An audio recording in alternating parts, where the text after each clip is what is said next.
Plano ng Department of Agriculture na bumili ng mais sa susunod na taon para gawing alternatibo sa bigas. 500 milyong piso hanggang 1 bilyong piso ang hiniling na budget ng DA para sa programa sa 2026.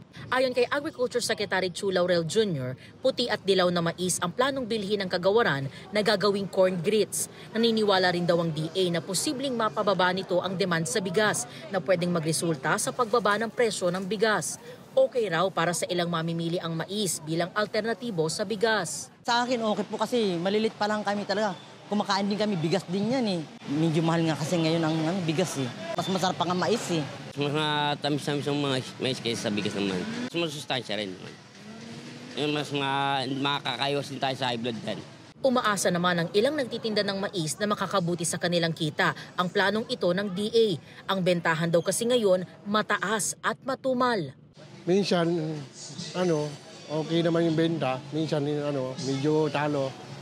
Kasi may katumalan po. Mataas na po yan. Bentahan po. Kasi mahal din po yung kuha namin sa biyahero. Unti lang po kasi harvest ngayon daw.